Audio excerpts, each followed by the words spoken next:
Just okay, great. Welcome, everyone. Thank you so much for joining us today for the Boulder County Gray to Green Fund informational webinar. We're really glad you're here and excited to share this opportunity with you. We have a lot to get through, so I'm going to go ahead and get started. My name is Dee Croissant, and I'm a Natural Climate Solutions Specialist in the Office of Sustainability, Climate Action, and Resilience. I am also the Program Manager and primary point of contact for the Gray to Green Fund. And I'd also like Tim and Stacy, two other of our program staff, to introduce themselves as they're going to be helping me answer some questions later on. So Tim, if you could kick us off. Hi, everyone. Tim Broderick, Senior Sustainability Strategist, Team Lead for Nature-Based Solutions here at Oscar. Stacy Passmore. I'm a landscape architect and founder of Superbloom. My firm worked with the Boulder County Oscar office on the nature-based toolkit that was recently released. And one of the big recommendations that came out of that work that we did together was to create a program like this. So I'm really excited to see this happen and excited you are all interested. Great, thank you. So this is what I'll be going over in today's webinar. I'm going to start with some background on our department, what nature-based solutions are, and how the Urban Landscape Toolkit informed the creation of this fund. From there, I'll review the goals of the Gray to Green Fund, eligible funding categories and applicants, and the timeline for the 2026 funding cycle. After that, I'll review eligible versus ineligible uses of awarded funds, how to apply, and do a demonstration on how to access and use the Colorado EnviroScreen and Impervious Surfaces map, as those are both required for the application. From there, we'll go over the scoring criteria and how funds will be dispersed if you are awarded, as well as the required reporting, and then wrap up with a review of applicant resources that you can continue to use for your assistance moving forward, and end with questions. So this fund is hosted out of the Office of Sustainability, Climate Action, and Resilience, which we call OSCAR. OSCAR's mission is to advance policies and programs that conserve resources, protect the environment, and safeguard our climate in order to build a sustainable, just, and resilient community. The primary funding source for OSCAR is the sustainability tax. This was a 2016 approved ballot initiative which allocates a portion of sales and use tax revenue to fund countywide sustainability infrastructure and programs. It was one of the highest supported ballot measures in county history and has supported a wide range of efforts from energy efficiency and renewable energy to zero waste and circular economy initiatives, regenerative agriculture, and now natural climate solutions. So we're really excited that this year, $100,000 from that tax revenue has been dedicated specifically to launching the Gray to Green Fund, our first grant program designed to help organizations and other entities replace gray features with green, climate resilient landscapes. We do see this as just the foundation and hope to grow and sustain this into the future. So we all are feeling the effects of climate change, frequent hot days, poor air quality, and increasing natural disasters like wildfires and floods.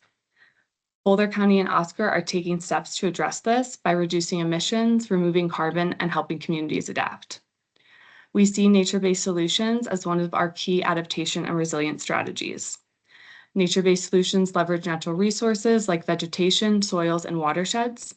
They conserve and restore ecosystems in a way that address environmental challenges while simultaneously benefiting human well-being. The Gray to Green Fund incentivizes these nature-based solutions in Boulder County. As I just mentioned, nature-based solutions are an important strategy for climate resilience. However, it is still a new and emerging field. Our NBS team formed just 3.5 years ago, and so one of the actions we've taken to better focus our efforts was hiring the landscape architecture firm Superbloom, where Stacy just introduced herself, to create the Urban Landscape Toolkit. This was also done collaboratively with our municipalities and community input. Over 30 nature-based solutions were evaluated, and 7 were chosen as the most effective nature-based solutions for a semi-arid hot climate. They are urban forests, floodplains and streams, managing stormwater, transforming turf, green roofs, urban farms and gardens, and managing urban boundaries. You'll see the majority of these mirrored in eligible project categories for the fund. Each one of these has its own chapter with a list of recommended actions, policies, and programs in the toolkit. And to bring us full circle, one of the strategies was to establish a Gray to Green fund. So for those that are interested, it is a great resource and you can access it online and also may be helpful in your applications. So now for the meat of why we are all here today. The Gray to Green Fund, we'll have $100,000 available in this first year to support projects that replace gray features like parking lots and concrete with green landscaping like rain gardens, native plants, and community gardens. $20,000 to $50,000 will be available per project.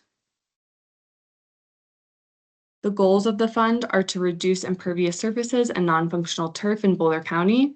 These are major contributors to increased heat, flooding, and polluted water. Second, to advance climate equity by directing resources and benefits to disproportionately impacted communities as defined by CDPHE. Climate equity is a key priority for both the Boulder County Commissioners and OSCAR. Third, to create replicable, scalable models of resilient urban landscapes, projects that can inspire and inform future work in other locations.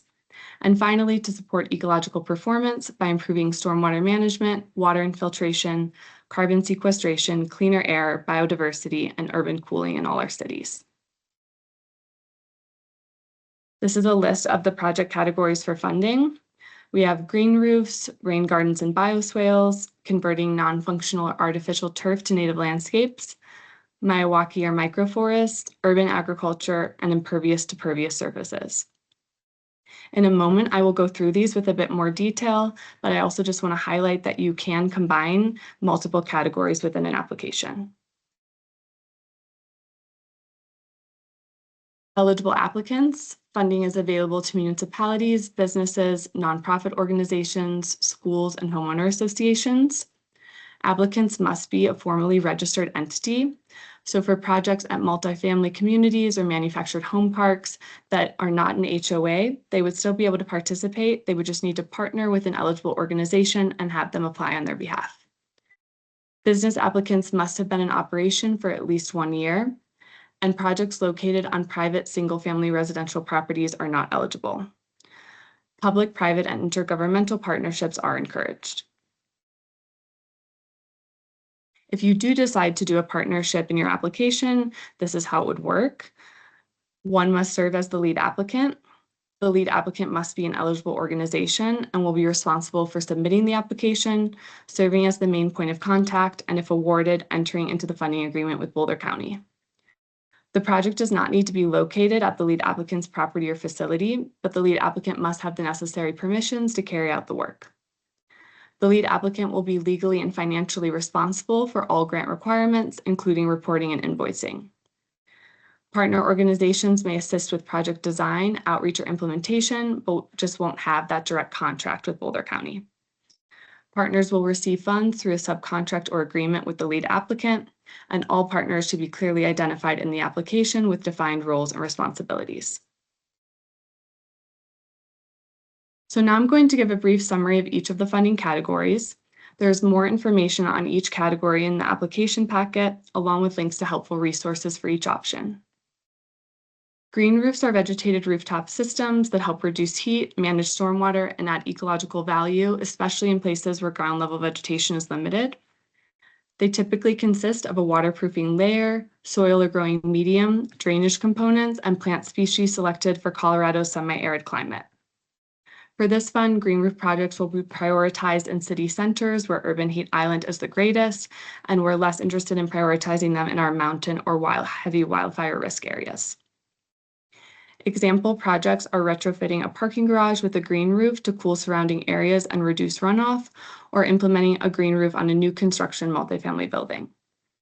If you are considering this category, you'll want to review the green roof technical document.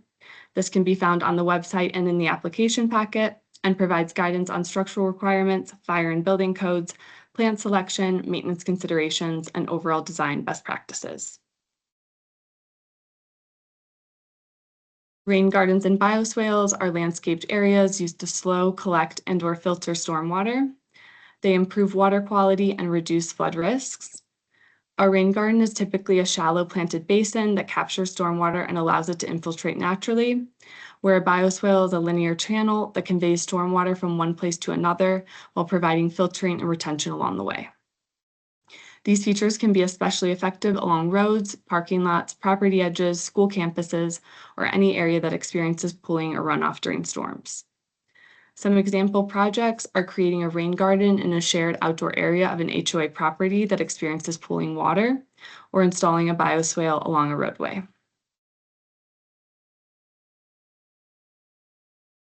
Non-functional turf to native landscapes, converting non-functional turf grass such as Kentucky bluegrass into native plants, shrubs, organic grasses, or other drought-tolerant species.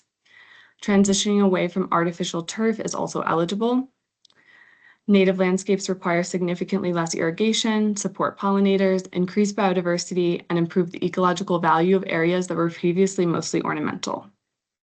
Some example projects are replacing unused turf on a school campus with a native habitat garden for environmental and educational benefits, or converting artificial turf to xeriscaping at a business.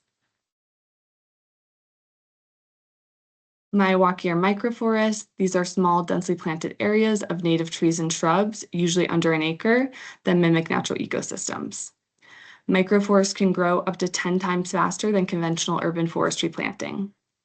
Their dense canopy cool cities, create self-sustaining ecosystems that require minimal maintenance after a few years, and supports rich biodiversity. Some example projects are establishing a microforest in a public or institutional open space to provide shade and habitat, or creating a Miyawaki forest on a former paved area. Urban agriculture projects include community gardens, small orchards, or other growing spaces in urban centers that support local food production. These projects strengthen neighborhood resilience and connection and support pollinators. Some example projects are converting an unused lot into a community vegetable garden to increase food access, or developing a shared orchard near an underserved neighborhood. And finally, our last funding category, impervious to pervious conversions, replacing hardscapes such as concrete, asphalt, or compacted gravel with environmentally beneficial or planted alternatives. These projects have many benefits from stormwater, cooling, and air quality. Some example projects are transforming a paved courtyard into a vegetative gathering space to cool the area and enhance stormwater performance, or transitioning a section of concrete or asphalt to permeable pavement with grass. This category is also meant to be a bit more open-ended and provide opportunity for some other gray to green projects that may not have been represented in the other categories. Here are key program dates. The fund opened on December 9th and will be open for 2 months, closing on Tuesday, February 3rd. We'll aim to announce awards in April, and then May is a really important month for this fund. In early May, the contracts will be signed. There will be the formal project start date. There'll be a mandatory grantee webinar, and grantees will receive their first funding check, which will be 50% of the total award. Grantees will then receive their second 50% 6 months later in November, as long as they have met certain requirements, which I'll go over on the next slide. And then projects must be completed and all funds must be spent 17 months later in October 2027.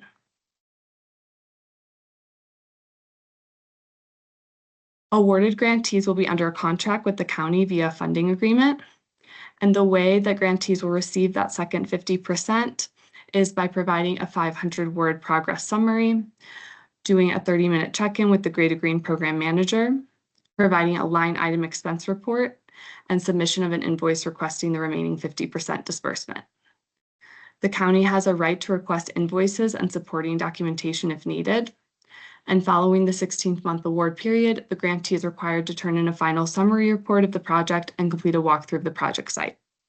For those that are awarded, I will go through all of this in much more detail during the introductory webinar. So eligible versus ineligible uses of funds. Eligible costs are directly associated with the design, planning, and implementation of a Gray to Green project, including but not limited to site preparation, purchase and installation of materials, design and engineering services, contractor and labor, equipment rentals, permitting fees, irrigation, and community engagement up to 10% of the budget. Some examples of ineligible uses of funds are repayment of existing debt, legal fees, loan or bank fees, subsidization of existing contracts, funds for startup businesses, labor for existing programs, travel, and maintenance.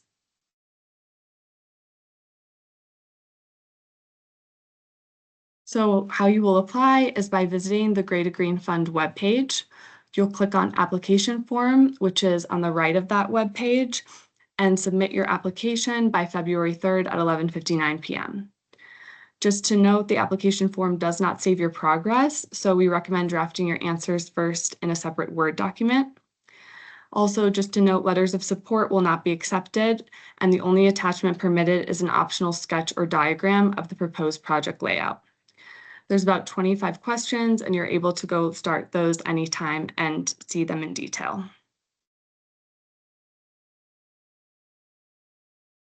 So Oscar utilizes the Colorado Department of Public Health and Environment's disproportionately impacted communities map. And in the application, you will be asked whether your project is located within an EnviroScreen DI census block in Boulder County. Projects are not required to be in a DI census block, but those that are will receive a higher score. There are step-by-step instructions for locating this map in the application packet, but I'm going to provide a quick tutorial on how to do it now. So you'll go to the link, and then you'll want to uncheck all of these boxes here, except the disproportionate impacted communities layer. You'll then go to this arrow here and go down and select mobile home communities and disproportionately impacted community. This is the same map that we use consistently across Oscar. You can then zoom in to Boulder.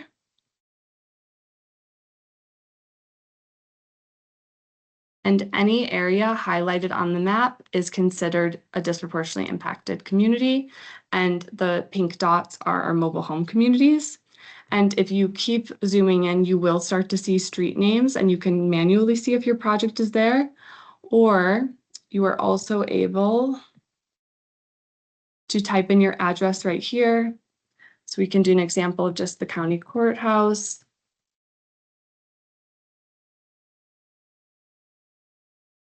And it'll take you right there. You'll see that it is highlighted, and you'll know that it is a DI census block.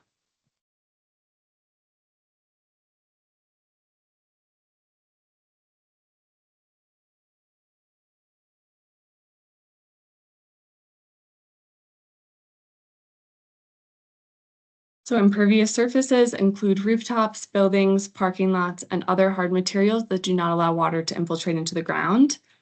These surfaces increase stormwater runoff, intensify hot days, and are a key part of this grant opportunity. And so we are going to ask applicants to report the percentage of impervious surface in the census block group where the proposed project would be located. To find this percentage, you will use the Planet Geo Canopy software, which is our urban forestry software. And once again, all of the details and step-by-step instructions are in the packet, but I'm going to show you how to do that now too. So once you go to the link provided, you'll see all of these pins here, and these are for our different municipalities. But we'll want to use the Boulder County pin. So you're going to go to the middle one right by Niwot and click that.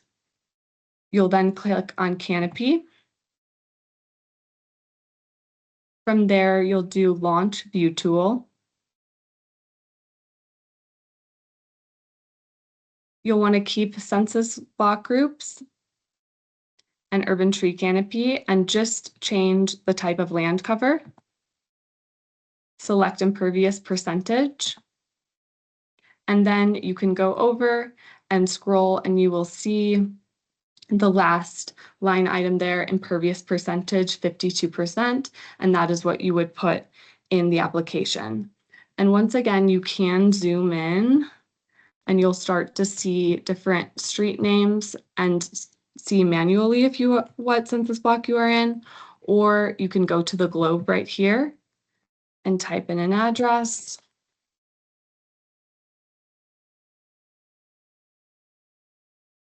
And you can zoom out or just put your mouse cursor right there and you'll see the impervious percentage of that census block group is 69%.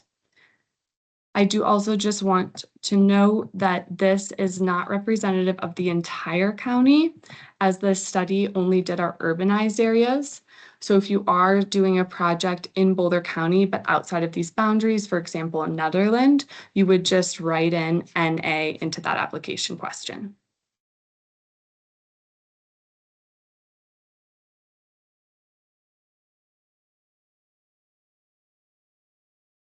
Sorry, just trying to get back to that. I don't know why it's not letting me. There we go. So these are the topics applicants will be scored on in their applications. Our scoring committee includes experts in climate equity, agriculture, stormwater management, horticulture and green roofs, and landscape architecture. So we'll consider whether the project is located in an EnviroScreen census block. We also assess how well the project supports community members who are disproportionately impacted by climate change. This gives both applicants whose projects are in an EnviroScreen census block and those whose projects are not an opportunity to expand on equity in their project. We look at how many entities are collaborating on a project, the percent of impervious surface. Those with higher percentages will score higher. Size of gray to green conversion, so how large your project is in square feet. The clarity and strength of the project narrative and how well it connects to ecological and climate resilience outcomes. Timeline and maintenance, we'll look for a realistic timeline and solid plan for maintaining the project after installation. Budget, reviewers assess whether the budget is detailed, cost-effective, and includes matching funds when possible. The criteria also evaluates whether the individual responsible for designing and constructing the green space has relevant experience, a demonstrated plan to acquire the necessary knowledge, or intends to hire a qualified contractor to complete the work.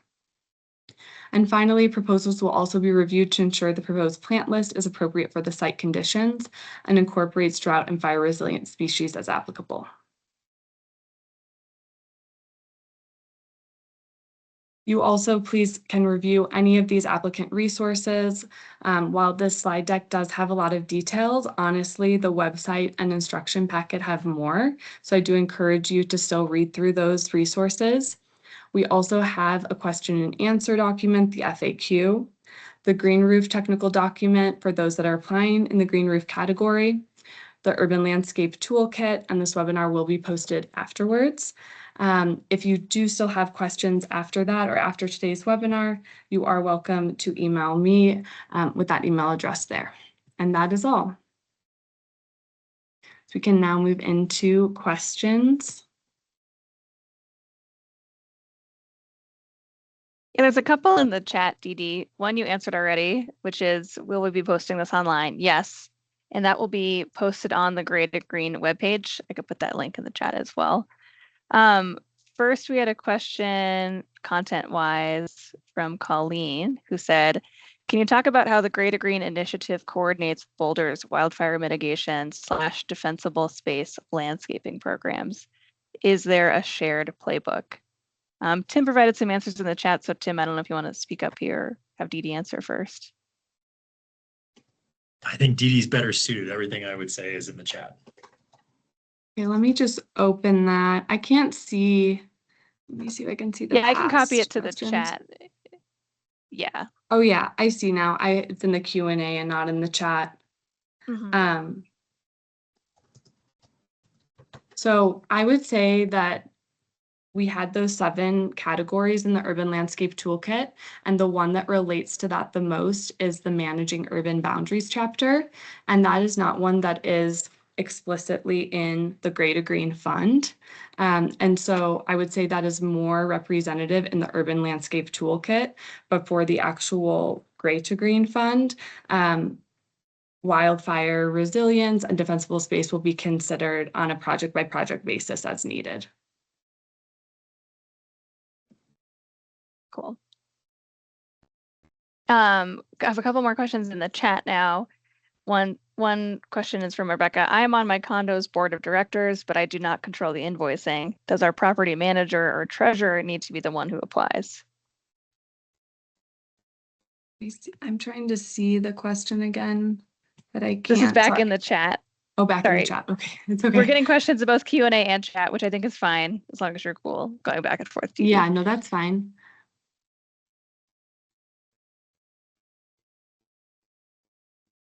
I don't think, and Tim, please add on if I am wrong, but I don't believe you would need to have your property manager or treasurer be applying. The fact that there is, it sounds like an HOA makes you an eligible organization, and you would just need to have that proper permission, but you could be the main point of contact for the project. Tim, would you agree with that? Yeah, I mean, I think we can navigate it based off the project, but there will have to be someone with a W-9, like probably the property manager who'd be willing to go under contract in order to then have checks written, and et cetera. I don't know if a board of directors is eligible to be able to meet the county's business requirements. Oh, I see. So board of directors might not mean HOA. I think that's what I thought. Yeah, I don't know if an HOA would either. Well, So it's we would the navigate it. board of directors for our HOA. And we do have a treasurer, but we also have a property manager. And it sounds like the property manager would have to be looped in on this because they write the checks. Well, absolutely. I mean, regardless, right, for your project, if you're going to be making changes to the property, I'm assuming the property manager has to be on board with what you're doing. So you're going to be in partnership regardless. So I would just recommend in an application just saying we're in partnership with the property manager. And if you can reference them by name, and then we can figure out, like if it's a selected project, how best to navigate getting, checks written and the business side of things. Okay, thank you. Yeah. Another question in the chat is, do you expect a similar or greater amount? Oh, wait, sorry, I skipped a question from Arthur. Can we combine 2 or more areas in one question from one request from our HOA? Is it best to submit one at a time? I believe we are not allowing multiple applications from one entity. So I would, if you are able to do that, I would imagine, yeah, doing them combined. And Tim, curious also what you think of this, but if you're able to do 2 projects at the same property with, one funding source, I don't see why that would be an issue. Yeah, totally agree. If you have one property where you're trying to do multiple things, I would just consider it one application and then just write out like what are the 2 or 3 things you want to do. And Dee Dee, I don't know if maybe you want to stop sharing so people can. Sure, yeah. I was only keeping that because I thought in case I would scroll back to show like the answer, smart. but yeah, I've been debating stopping. So thank you for giving me the cue. Nice to see all the faces. Another question, 2 I'll just combine about the future of the fund. One is any chance that there will be more funds in future years? And would Boulder County consider opening it up to private home owners? We definitely would love to grow this fund into the future. We know that 20,000 to 50,000 per project doesn't get us super far. So that is definitely our hope, but always just depends on county budgets and we won't have those answers. But that is our hope to be able to grow this for sure. And then for the single family home question, I'm going to pass that one to Tim. And if we see the possibly expanding this fund to single family homes in the future. Yeah, I think as of right now, the answer would be no. And the reasoning for that is we're really trying to look at the more dense and impervious locations within communities and trying to transform those places that have the highest heat island effect. And maybe we're making an incorrect assumption here, but our assumption is that our single family units aren't necessarily those places. That could change. We could learn, but I think that's kind of why we've set the current priority boundaries that we have with how it's being designed. Another question in here, basically around eligibility. Is native grass conversion to a pocket forest or a Miyawaki forest okay for this initiative? They're attempting to create more shade for their childcare programs. And it's both, they would convert a space that's currently both turf and native grass to microforest. Yeah, definitely the turf part.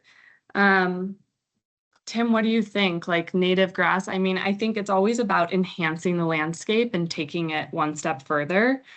So if the microforest has even more ecosystem benefits than the native grass and does still include the turf part, I think that that would be eligible. And maybe we just have to decide if the part of like the gray to green conversion, that size only includes the turf aspect. Tim, what do you think? Yeah, no, I agree. I just think it's good to recognize, right? It wouldn't be as valued as if you were taking an impervious surface and transforming it into a forest, like, yeah. So I just think that's worth noting. A question here about partial funding. Can an applicant get partial funding? For example, if we applied for 2 green roofs and a community garden, could only one project be approved, or will it be all or nothing? Yes, partial funding is definitely actually very common within our grant programs. And so it might even be that you applied, for certain additional education that you wanted to do. And we say we're not going to fund that part. Or even if it's for one project, one green roof project, we might say we can give you 30,000, not 40,000. And we always explain that and make sure that you agree to it before moving forward. But that is definitely possible. It won't be an all or nothing.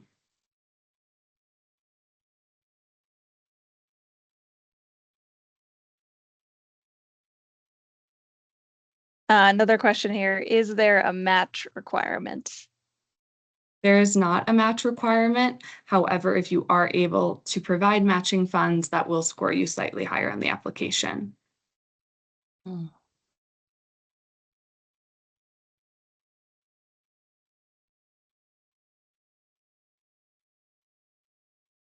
I'm appreciating all the questions in the chat, but I will say if you want to raise your hand and jump in, that's also appropriate as well.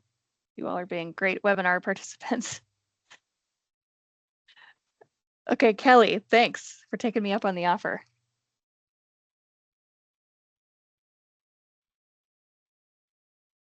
Oh, I'm sorry, Kelly, you are muted. Let me see if I can unmute you. You have to unmute yourself.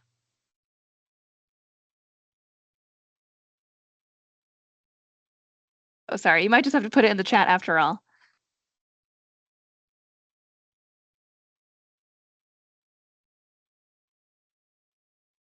Can you hear me now? Yes, we can. Nice. Okay. Thanks, Kelly. Great. Sorry, I'm not used to Teams. So I am a designer. I'm curious, but I don't have a project. Are there any ways to connect with people who maybe have a space, schools, HOAs that need a designer? I'm curious because I just heard about this and I have the experience, but don't have a project. We don't currently have a channel or, avenue to facilitate connection between designers and, people who want to host a project. However, This is definitely getting me thinking and is a great idea. But yeah, for right now, we're kind of relying on the applicants doing their own networking there. Okay, sounds good. Thank you. I'll try to mute myself. Thanks, Kelly. We have one more question in the chat now. Would people's time, such as HOA board members, count as matching? If yes, how would we value that? So yeah, that would be counted as in-kind matching funds. I would say you could definitely, describe in your budget and your project description the number of hours that you plan to dedicate towards the project. But probably the actual matching funds of financial contribution would be weighed slightly higher. Again, we do want to keep this process equitable, and we know that not everyone is going to have matching funds to offer. And so it really is just one small part of the project, and we'll be looking at all of those other details as well.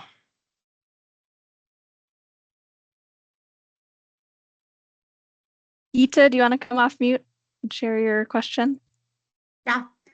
So if we had multiple schools apply, would those be separate entities or all part of one entity being BBSD? Would it be one project at, like with Potent- one project manager or? Different project, like if a school were to apply with a partnering organization and another school would apply for a different project, but they're all part of BBSD.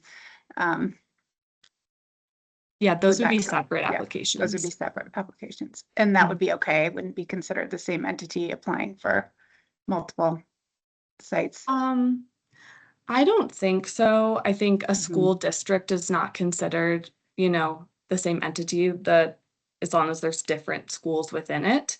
Yeah. I would say you probably potentially would be competing, against each other a little bit. Mhm. Just to keep that in mind, maybe, Yeah. thinking We of the wouldn't do very. it intentionally, but I Mhm. could see it maybe happening because I know. Okay, yeah, but no, yeah. that's fine. Okay, thank you. Mhm.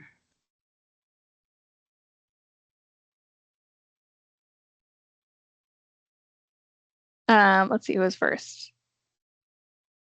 Jan or Jan? Sorry, I'm never sure. Mhm. I don't know if you're able to come off mute and share your question.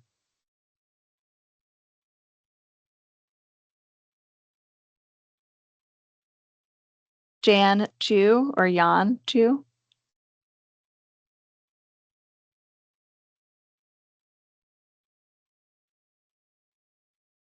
Maybe you're trying to hit the mute button. Why don't we go to Sharon first and we'll come back to you, Jan. Hi, just a comment. I'm that private homeowner who has a concrete backyard. So I want to urge you to maybe not this time around, but next time reconsider not including private homeowners. I am adjacent to open space. You can park on the Wonderland Trail and walk towards the lake and easily see which backyard is mine because the previous homeowner has completely paved over the backyard. I'm also a pollinator advocate through nature-based solutions through Pool Boulder through the city. In my previous place, I put in a native plant garden. And I understand the importance of all this. Interesting that during the recent snow, you could look out and see that 8 inches of snow on the ground. On my concrete patio, it melted within a day. And I know all that evaporated into the air. So again, Tim, I think had mentioned maybe this wasn't the right call, that not to include private homeowners. And I would like you to consider, especially after you see this place, to maybe consider private homeowners in the future. Thank you. Thank you for sharing Thanks, that. And Sharon. yeah, also I can follow up with you if I find any other opportunities or rebates or things that might be eligible to you. And so I'll make a note of that and see if I can find anything. Thanks. I'd appreciate that, Dee Dee. Okay, Jan, should we try it again? See if you can come off mute. I'm not actually sure if you're on mobile or on computer how you'd find it, but it should just be a little mic button.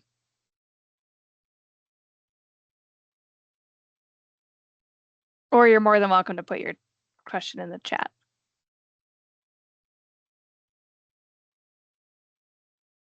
Why don't we go to you, Michelle? Yeah, can you hear me? Yes. I wasn't sure. I'm sorry I was late. I was in another class. I didn't see where I could see all your contact information. You said to contact you for special projects. Is that all in the application? All your Deandra and everybody's contact? Yep, it's on the website as well in the application packet, and I'll go ahead and put it in the chat here. You'll see just mine there for now, but I will connect with my colleagues and bring them in as needed for certain questions.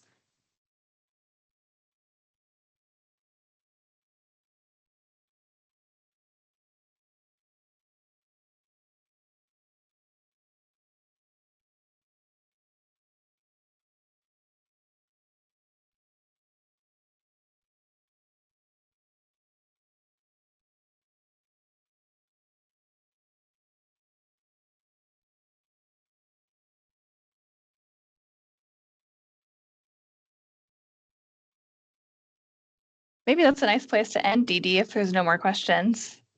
You can always reach out individually if there are specific situations.